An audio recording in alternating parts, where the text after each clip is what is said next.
VSK world YouTube ఛానల్కు అందరికీ స్వాగతం. ఇంగ్లీష్ గ్రామర్పై పట్టు సాధించాలనుకునే వాళ్ళు తప్పకుండా మా ఛానల్కు సబ్స్క్రైబ్ చేసుకోండి. ఈరోజు మనం ఇంగ్లీష్ గ్రామర్లోని ఒక చాలా ముఖ్యమైన అంశం గురించి వివరంగా చర్చించుకోబోతున్నాం. ముఖ్యంగా పోటీ పరీక్షల్లో అభ్యర్థులను బాగా తికమక పెట్టే అంశమిది. అవును, మనం ఈరోజు ప్రెపోజిషన్స్ గురించి మాట్లాడుకోబోతున్నాం. ప్రెపోజిషన్స్ అంటే ఏమిటి, అవి ఎన్ని రకాలు, వాటిని ఎలా ఉపయోగించాలి, మరియు ముఖ్యంగా పోటీ పరీక్షలలో మార్కులు పోకుండా ఉండాలంటే ఎలాంటి తప్పులు చేయకూడదో మనం ఈ సోర్సెస్ ఆధారంగా విశ్లేషిద్దాం. అద్భుతం. ఈ విశ్లేషణ యొక్క ముఖ్య ఉద్దేశం కూడా అదే కదా. పోటీ పరీక్షల్లో ఎదురయ్యే ఎగ్జామినర్ ట్రాప్స్ అంటే పరీక్షల్లో మనల్ని తప్పుదారి పట్టించడానికి పెట్టే ఉచ్చుల నుండి ఎలా బయటపడాలో తెలుసుకోవటం. ఖచ్చితంగా. సరే, ఇక ప్రారంభిద్దామా. ముందుగా ప్రపోజిషన్స్లోని 4 ప్రాథమిక రకాల గురించి తెలుసుకుందాం. వీటిని ద 4 పిల్లర్స్ ఆఫ్ ప్రిపోజిషన్స్ అని పిలుస్తున్నారు. అవును, ఈ 4 స్తంభాలు అనే పునాదిని సరిగ్గా అర్థం చేసుకుంటే ఆ తర్వాత అంతా సులభమే.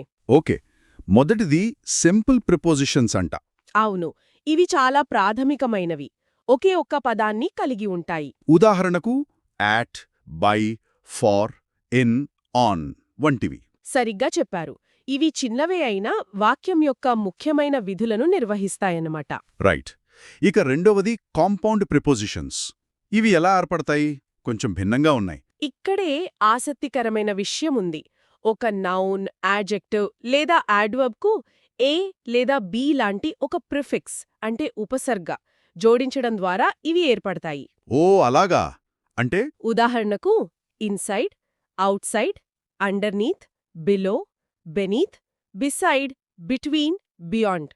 వీటన్నింటిలో ఆ ఉపసర్గను మనం గమనించవచ్చు. చాలా బావుంది లాజిక్. ఇక మూడవది ప్రేజ్ ప్రిపోజిషన్స్. పేరులోనే ఉంది కదా, ఇవి పదాల సమూహాలుగా ఉంటాయని. కరెక్ట్.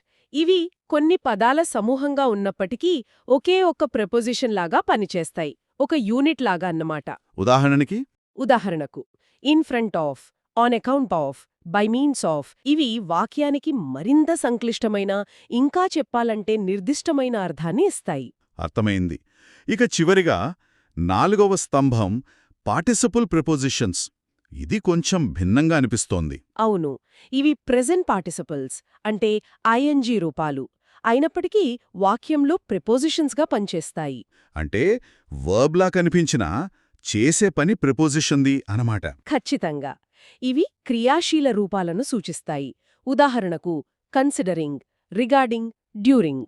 సరే, ఇప్పుడు ఈ 4 రకాలను మన సోర్స్లో ఇచ్చిన ఉదాహరణలతో సహా వివరంగా చూద్దాం. ముందుగా సింపుల్ మరియు కాంపౌండ్ ప్రిపోజిషన్స్ జాబితాని ఒకసారి పరిశీలిద్దాం. తప్పకుండా. సింపుల్ ప్రిపోజిషన్స్ అంటే to, in, at, from, up, with, out, down, for, off, through, till, by. ఇక కాంపౌండ్ ప్రిపోజిషన్స్ వచ్చేసి about, above, across, along, amidst, among, amongst, around, before, behind, below, beneath, beside, between, beyond, inside, outside, underneath, within, without. అవును, వాటిలో be వంటి ఉపసర్గలను స్పష్టంగా గమనించవచ్చు. అవును. ఇప్పుడు phrase prepositions వంతు. ఇవి చాలా ఎక్కువగా ఉన్నట్టున్నాయి. పోటీ పరీక్షల దృష్ట్యా ఇవన్నీ గుర్తుపెట్టుకోవడం ముఖ్యమేనా? ఖచ్చితంగా. అన్నింటినీ బట్టి పట్టడం కన్నా సందర్భాన్ని బట్టి సరైన ఫ్రేజ్ ప్రపోజిషన్ను గుర్తించడం చాలా ముఖ్యం. మన సోర్స్లోని జాబితాను ఒకసారి చూద్దాం. According to, along with, agreeably to, because of, by dint of, by reason of, by means of, by virtue of, ఇలా చాలా ఉన్నాయి. వామ్మో, చాలా పెద్ద జాబితా. For the sake of, in accordance with, in behalf of, in case of, in addition to, with reference to, in favour of, ఇంకా in front of, in spite of, instead of, owing to, on account of, with a view to, ఇలా చాలా ఉంటాయి. సరే, ఇంత పెద్ద జాబితాను చూసి భయపడకుండా వీటిని వాక్యాలలో ఎలా ఉపయోగిస్తారో కొన్ని ఉదాహరణలు చూస్తే సులభంగా అర్థమవుతుంది. మన సోర్స్లో 10 ఉదాహరణలిచ్చారు. వాటన్నింటిని చర్చిద్దామా? తప్పకుండా. మొదటిది, according to my experience the teacher job is an honourable profession. అంటే నా అనుభవం ప్రకారం అని చెప్పడానికి అకార్డింగ్ వాడారు. అవును. రెండవది, she has been to London along with her parents. వాళ్ల తల్లిదండ్రులతో పాటు అని చెప్పడానికి. విత్ అని కూడా అనొచ్చు, కానీ అలాంగ్ విత్ ఇంకాస్త స్పష్టత ఇస్తోంది. సరిగ్గా చెప్పారు. మూడవది, he has achieved his goal because of his hard work. ఇక్కడ కారణం స్పష్టంగా ఉంది. కష్టపడటం వలన అని. నాలుగవది, the freedom fighters lost everything on behalf of their country in the freedom struggle. దేశం తరఫున అని. అంటే ఒకరి ప్రతినిధిగా అని అర్థం వస్తుంది కదా. ఖచ్చితంగా. ఐదవది, by virtue of seniority he has been promoted. By virtue of అంటే ఒక ప్రత్యేకమైన అర్హత లేదా గుణం వలన అని. ఓకే, సీనియారిటీ అనే అర్హత వల్ల అని. బావుంది. మిగతావి కూడా చూద్దాం. ఆరోది, everybody learns something in course of time.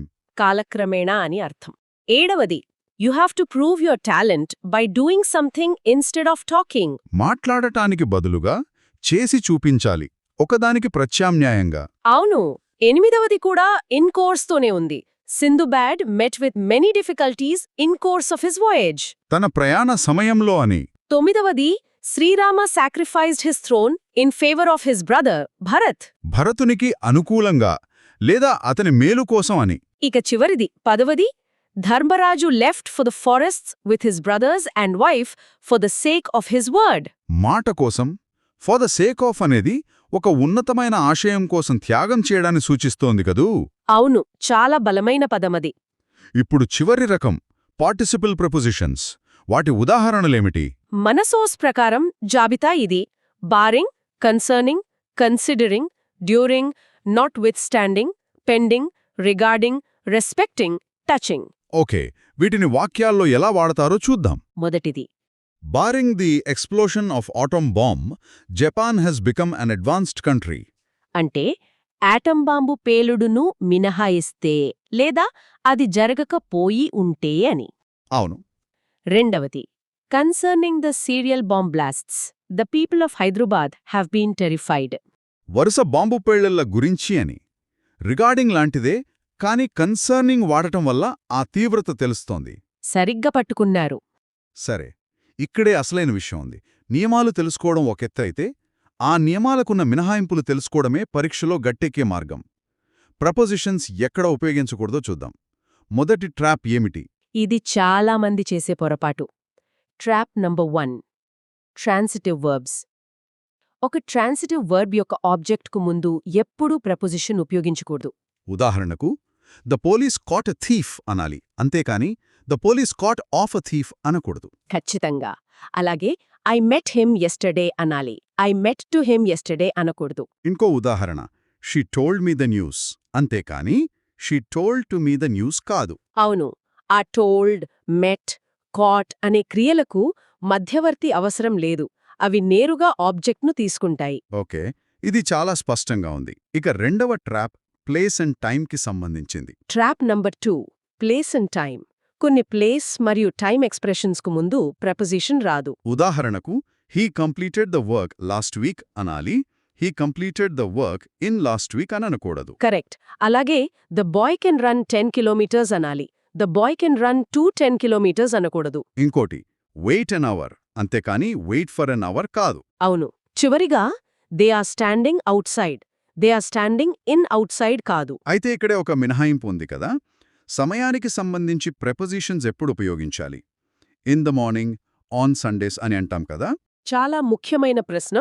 Morning, afternoon, evening, night, day, month, year, noon వంటి సాధారణ సమయ పదాలకు ముందు ప్రెపోజిషన్స్ తప్పనిసరిగా వస్తాయి. ఉదాహరణకు, she runs in the morning, they have taken lunch in the afternoon, she visits the temple on Sundays.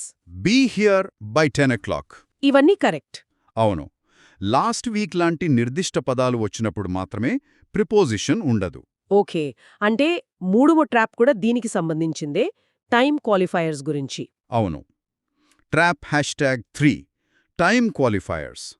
ఒక సమయాన్ని సూచించే నామవాచకానికి ముందు this, that, next, last, every, all వంటి పదాలు వస్తే దాని ముందు ప్రిపోజిషన్ ఉపయోగించకూడదు. అంటే she came last week, in last week కాదు. అవును. అలాగే I will visit next time, they attend the program all Sundays. Last, next, all అనే పదాలు వచ్చినప్పుడు ఇన్, ఆన్ లాంటివి అవసరం లేదన్నమాట. ఇక చివరిది చాలా చాలా సాధారణంగా చేసే తప్పు ద హోమ్ రూల్. అవును, trap 4 the home rule. Home అనే పదానికి ముందు మనం సాధారణంగా ప్రెపోజిషన్ వాడకూడదు. అంటే షీఈస్ గోయింగ్ హోమ్ అనాలి, షీఈస్ గోయింగ్ టు హోమ్ అనకూడదు. కరెక్ట్. కానీ దీనికి కూడా ఒక మినహాయింపుంది. ఆ ఇల్లు ఎవరిది అని చెప్పినప్పుడు పరిస్థితి మారుతుంది. ఖచ్చితంగా. హోమ్ అనే పదానికి ముందు మై, హిజ్, హర్ వంటి పొజెసివ్ యాడ్జెక్టివ్ వస్తే అప్పుడు తప్పనిసరిగా ప్రెపోజిషన్ ఉపయోగించాలి. అంటే ఉదాహరణకు she's going to her home. ఇక్కడ హర్ హోమ్ అనేది ఒక నిర్దిష్టమైన ప్రదేశం కాబట్టి టు వాడాలి. ఓ హోమ్ ఒంటరిగా వస్తే అది ఒక భావన, హోమ్ అంటే ఒక భవనం. అద్భుతం. సరిగ్గా అదే లాజిక్. ఇక్కడ పొజెషన్ అంటే యాజమాన్యం ప్రెపోజిషన్ను అనుమతిస్తుంది. మనం చర్చించుకున్న ఈ ట్రాప్స్ అన్నీ ఒక చెక్లిస్ట్ లాగా మన సోర్స్లో ఇచ్చారు. సులభమైన నియమాల దగ్గరే మార్కులు కోల్పోవద్దు అని హెచ్చరిస్తున్నారు. అవును, ఆ 4 ముఖ్యమైన తొలగింపు నియమాలను ఒక్కసారి గుర్తు చేసుకుందాం. 1 ట్రాన్సిటివ్ వర్బ్స్, ఆబ్జెక్ట్కు ముందు ప్రెపోజిషన్ ఉండదు. 2 ప్లేస్ అండ్ టైం, సాధారణంగా లాస్ట్ వీక్, నెక్స్ట్ మంత్ వంటి వాటి ముందు ప్రిపోజిషన్ ఉండదు. 3 time qualifiers, last, next, every, all వంటి పదాలుంటే ప్రిపోజిషన్ ఉండదు. 4 హోమ్, ఒంటరిగా వస్తే ప్రిపోజిషన్ ఉండదు, కాని హర్, హిస్, హోమ్ వంటి వస్తే ఉంటుంది. ఈరోజు మనం ప్రెపోజిషన్స్ రకాలు, వాటిని ఎలా ఉపయోగించాలి, ముఖ్యంగా పోటీ పరీక్షలలో మార్కులు కోల్పోకుండా ఉండటానికి ఎలాంటి తప్పులు చెయ్యకూడదో చాలా వివరంగా చర్చించుకున్నాం. ఈ విశ్లేషణ ఎంతో ఉపయోగపడిందని ఆశిస్తున్నాను. తప్పకుండా. ఈ నియమాలను అర్థం చేసుకుని సాధన చేస్తే ప్రెపోజిషన్స్ అనే అంశంలో పట్టు సాధించడం సులభం. మన విశ్లేషణ యొక్క ముఖ్య ఉద్దేశం అదే. ఇలాంటి మరిన్ని గ్రామర్ హ్యాక్స్ కోసం వీఎస్కే వరల్డ్ ఛానల్కు సబ్స్క్రైబ్ చేసుకోండి.